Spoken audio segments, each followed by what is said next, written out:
Welcome back, everyone, to the tasting room. Today we are trying the Black Ridge, which is another port barrel finished. So in the same vein as the Angel's Envy or the Derringer Rabbit Hole, this one is a port barrel finish. Now, this one is a little bit more affordable on the price point. Well, can we just refresh on what we mean by port finish? Okay, so it means they take a straight bourbon whiskey, which meets all of the clarifications of bourbon, the 51% corn and all that stuff. American oak barrels. American oak barrels. Virgin American oak barrels. After it's finished, yeah. Then they finish it by aging it for an additional amount of time in a port wine barrel. X amount of time, yeah.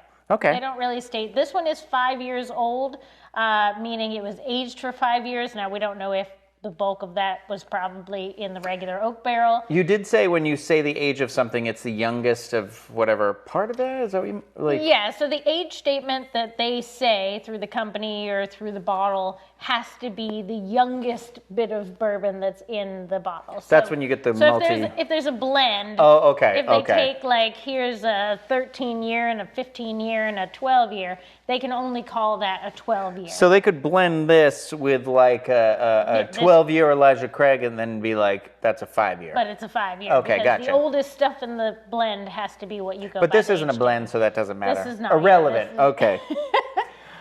So this is from Kentucky. This is actually made by the Sazerac company. So not the drink, the company. Okay. I don't know the difference, so they just liked the name? Yeah, no, I think they're probably the inventors of the drinker, yeah. Well, how did you come across this one? This was actually one that was being sampled at Total Wine. Oh. So Total Wine and ABC and a lot of those big box liquor stores. You remember when we used to do, so they used to have these, you got to watch for these. Good. Yeah. It was like $10. $10 at ABC, and you just go to these different stations and you get to keep your glass and everything, but there'd be some like snacks, but you get to try so much stuff. I don't know if a lot of people know about the whiskey sampling area at Total Wine. So like you go into Total Wine and you see the wine tasting area, right? Well, there's a separate station for spirits. There's like an entire other tasting area. Yeah. And most of the time it's not like manned by anybody. You just kind of have to strike up conversation and be like, it never is. Yeah, you strike up conversation with one of the people and be like, oh, I'm kind of like, are you guys sampling anything today? And then they'll walk you over to the sample station and be like, try some stuff. Oh, okay. See, because I always feel like it's only like every now and then I'll see somebody at one, but it's like, it's never, Talk to your liquor store employees. Also, if they do start resuming these, because I have a friend who was like the beverage manager of a Total Wine, is they do these fun like classes where it's not a lot of money and, it's you and like 10 other people. That you don't have to necessarily know, but if you want to do it for like an event or something like that, but they'll take you through and let you try all these different alcohols but they teach you about as they go, like a bourbon study, but for professionals. Yeah, not just us schmoes. Yeah, like professionally trained people, I guess. Anyway, that was how we came across the Black Ridge, because we were talking to the person in the aisle and said we really love Angel's Envy. You tried it and you liked it. We like Angel's Envy, we like this other stuff, and they were like, oh, come over to the sample station. So that's when they pulled out the Black Ridge Port Barrel. They gave us some Jefferson's Ocean, which I wasn't a big fan of, a really unique shtick on that one where they like age it out at sea. That's where the ocean part comes from. Oh. So it's supposed to get like salty air. Yeah, interesting. But I don't know. That one was not for me. I appreciate the process and the creativity, but it was not my jazz. Unique. But anyway, so of those ones that we sampled that day at Total Wine, the Black Ridge stood out as being like a nice quality version of the port barrel finishing with a lower price point if you don't want to commit to how much are we talking? This one's $35. Oh, that's not bad. Yeah. So compared with like a $60 bottle of Angel's Envy, you're like, oh, okay. If you want to start dabbling in port barrel finishing, but you don't really know if it's your thing yet, pick up the Black Ridge and sample it. Well, let's sample it ourselves right now. This one is like a hint of red wine. It's like red wine, a little raisiny, like some berries. Mm-hmm. This one's good. Yeah, it's nice, it's smooth. This would be good with some fruitcake. It's not as overtly characteristic as some of the other port wine ones. It's sort of more like you took a nice standard Evan Williams and port wined it. But it's definitely for the price point and for the additional flavor profile that you're getting from the port wine finishing. I think it's a nice, solid choice. Whew. This is a good drinkable. This is a good, like, just pour it, maybe just neat over ice, whatever. Yeah, definitely. Like anything you would have red wine with, you could have port barrel bourbon with. This is a good dinner bourbon.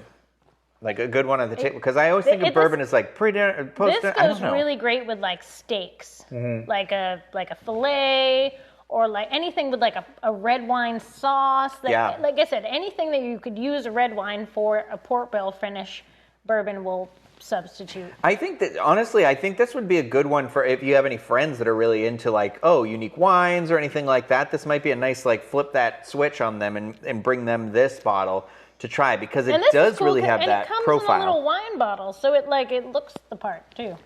This one might be a good one for like my mom to try, honestly, because I know like she's a little like, my mom is one of those people where there's the type of people where I said, they're like, they have this perception of bourbon where I'm like, okay, well it's maybe about finding the one you like. It's the same. It happens with like beer I drink. I used to think, I hate hops.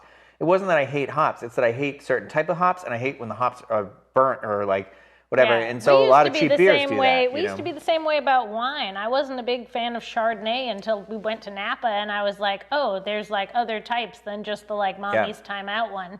In a box. Yeah, well, that was the same with me and like the red wine, where I was like, no, red wine's disgusting. And then I started trying these other ones. I'm like, was Merlot, and you're like, I had no idea. Malbec is so delicious. A Shiraz? Like, is that even what it's called? I don't even still know, but I'm much more adventurous at that point. So it's kind of like, there's so many varieties and verities within, those are the same word, varieties within the genre of liquor, so why, don't just try it once and be like, I didn't like it. Give it a couple shots. But that's what we're here for, because we like those unique ones. Like I said, this is your like entry level port wine barrel finish. If you don't want to commit $60, $80 to a bottle of liquor, try out the Black Ridge at a $35 price point. It's like, okay, like I like red wine, I like bourbon, I want to try something.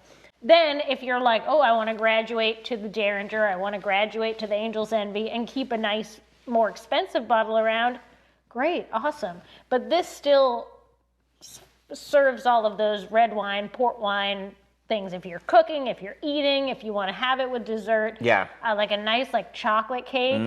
This would go great with chocolate cake. I know, I always come up with the food ideas. I know.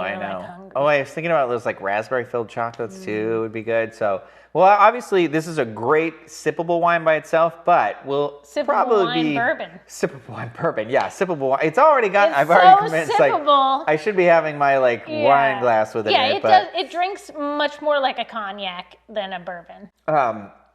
But obviously, we're going to use this to make a drink out of it. Of course, we'll make a drink out of it. You'll have to make sure to tune in. Give it a try. If you can schmooze anybody into a sample, that would always help you. But as always, we would like to get your feedback. Let us know some unique bourbons that you've tried, and anything really. Honestly, it doesn't even just have to tell us everything. Tell us what you do. If what you are you have drinking? a favorite gin. Yeah, it's not for me, but I for love Ryan. Gin. Ryan loves gin suggestions. Also, I love a suggestion where it says, if you don't like this, you might actually like this. Yeah. That's the thing, because that's the beauty where I'm going to try and sneak this bourbon onto my mom, where I think she thinks she doesn't like it, but I'm going to try and I got to find the right version of it for her. Especially being in a wine bottle. Just tell her it's a fancy cognac. It's a sherry. Yeah, sherry. Yeah. Cook with this, Mom. Cook with this, Mom. You'll be 3 sheets to the wind before you know it. Do it for your mother. Do it for your mother.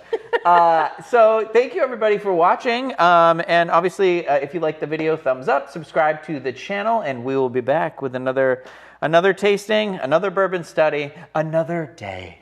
Cheers.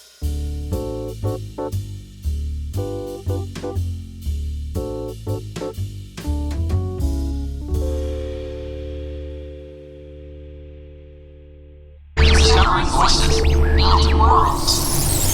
The Ampliverse.